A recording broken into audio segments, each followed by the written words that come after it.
In the aftermath of World War I, many European nations accelerated military modernization efforts to keep pace with rapidly evolving battlefield technologies. Italy was no exception. Its push to establish an independent defense industry led to the creation of the Fiat 3000, the country's first mass-produced tank.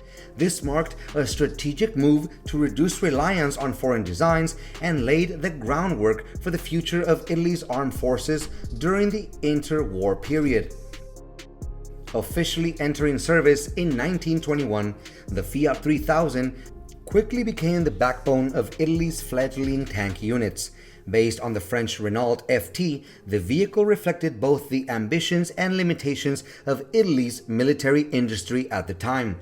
Despite a service life that stretched over 2 decades, the Fiat 3000 was deemed outdated just a few years after its debut.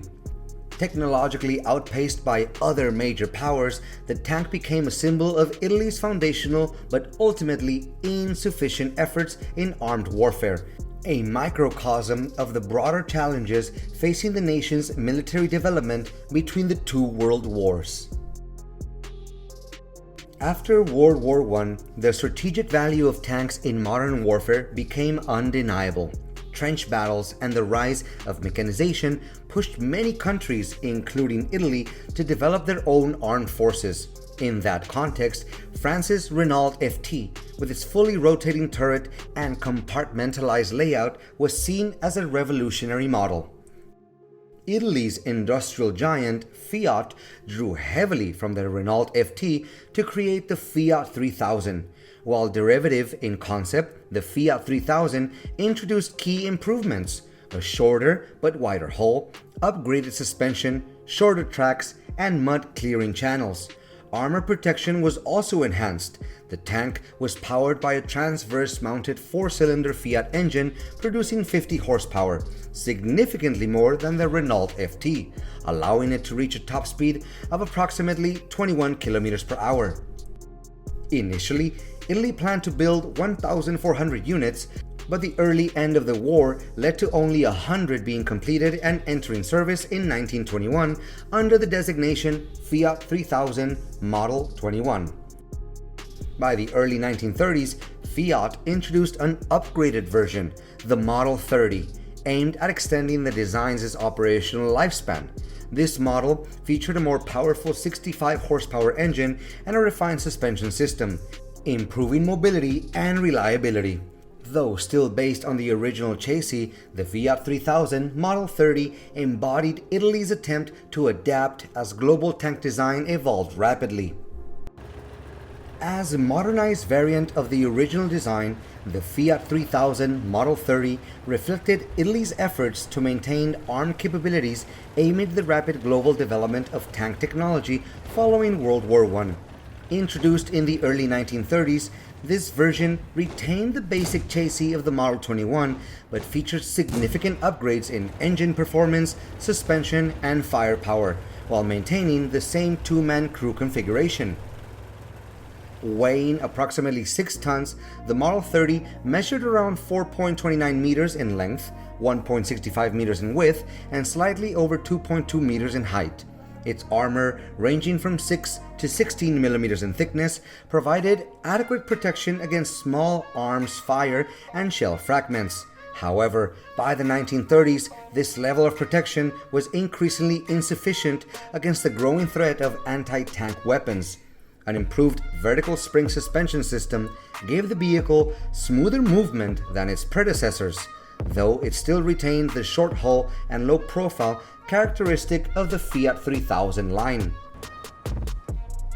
A notable upgrade in the Model 30 was the new Fiat 4-cylinder gasoline engine, capable of producing 65 horsepower at 1,700 RPM, significantly more than earlier models. That transverse engine layout was retained, allowing for a compact overall design and reduced vehicle length. As a result, the tank could reach a top speed of 21 km per hour on flat terrain and about 8 km per hour off-road. While this represented a performance improvement, military analysts still consider the vehicle's tactical mobility to be limited, especially in rough terrain or when rapid maneuvering was required to avoid enemy fire. The operational range of the Model 30 was around 100 kilometers, sufficient for patrols or close support missions in localized combat zones. The tank retained the Renault FT's basic obstacle crossing capabilities, including trench spanning to nearly 2 meters, extendable with a tail, and fording water to depths of approximately 1.4 meters. These specifications made the Fiat 3000 Model 30 suitable for infantry support and operations in confined environments such as urban areas or mountainous terrains. In terms of firepower, the Model 30 was initially designed to mount a 37mm Vickers-Terney cannon capable of firing both armor-piercing and semi-armor-piercing rounds. It could carry up to 68 shells, a notable figure for a light tank of the era. However, the limited availability of the 37mm guns meant that not all Model 30 units were equipped as intended. Some were instead fitted with older twin 6.5mm machine gun configuration used on the Model 21. The shortage became so acute that some Model 30 guns were later removed and reassigned to newer tanks such as the M11 and M39. This led to inconsistency in armament across units operating the Model 30, while tanks fitted with the 37mm cannon offered significantly improved combat capability. Others remained reliant on machine guns, ineffective against fortified positions or enemy armor. By the late 1930s, even heavy caliber machine guns had become insufficient for battlefield demands, rendering the Model 30 increasingly obsolete in comparison to newer, better armed tanks. Despite hopes that the Model 30 would extend the operational life of the Fiat 3000 series, the design retained critical flaws. The two-man crew remained a serious limitation, significantly reducing battlefield effectiveness and command efficiency in complex engagements. Combined with its slow speed, thin armor, and lack of effective anti-tank weaponry, the Model 30 struggled to meet the demands of modern mechanized warfare.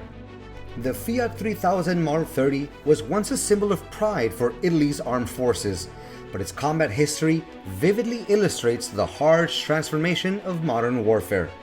First deployed in Libya in 1926 and later in Ethiopia in 1935, the tank showcased clear advantages, not due to superior firepower, but because adversaries lacked anti-tank capabilities.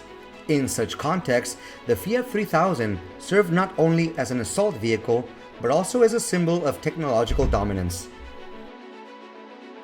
That advantage faded as the tank entered more intense battlefields. In Greece, it proved ineffective against rugged terrain and modern anti-tank tactics. By the time of the Sicily campaign in 1943, some units were dug into the ground and repurposed as static fortifications, a stark image of obsolescence in desperation. Before World War II, the Fiat 3000 was exported to countries like Latvia, Hungary, and Japan, but most were limited to testing and often rejected after failing performance evaluations. Notably, Italy did not deploy the tank in the Spanish Civil War, an acknowledgement that it no longer met the demands of contemporary combat. Although already outdated by the mid-1920s, the Fiat 3000 reappeared in 1940 for a simple reason: Italy lacked tanks. Only about 52 Model 30s were ever built, and those remaining were pressed into service with little hope of success, well past their combat viability. The Fiat 3000 Model 30 stands as a clear marker of a transitional era, where the pace of mechanized warfare quickly outstripped earlier designs. From a technical milestone to a static bunker, its journey reflects the industrial, strategic, and technological limits faced by Italy on the eve of total war. The Fiat 3000 Model 30, along with its predecessor, the Model 21, formed the foundation of Italy's modern armed forces. Based on the Renault FT design, it marked Italy's early efforts to build a self-sufficient defense industry. In colonial campaigns, Between the two world wars, the Fiat 3000 retained some operational value, largely due to the enemy's lack of armed vehicles or anti-tank weapons.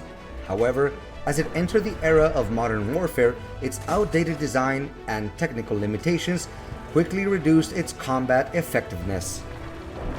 The full trajectory of the Fiat 3000, from early symbol of innovation to a relic of obsolescence, offers a candid reflection of the systemic weaknesses in Italy's military-industrial complex.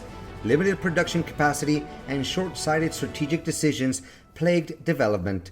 The choice to upgrade an old platform rather than design a new one may have made sense economically, but it ultimately left Italy unprepared for mechanized warfare on a modern scale. The Fiat 3000 Model 30 thus stands not just as a combat vehicle, but as a cautionary example of underinvestment and slow adaptation in a rapidly evolving military landscape. In Italian military history, it represents both an ambitious beginning and a clear illustration of the gap between political will, industrial capability, and the practical demands of modern war.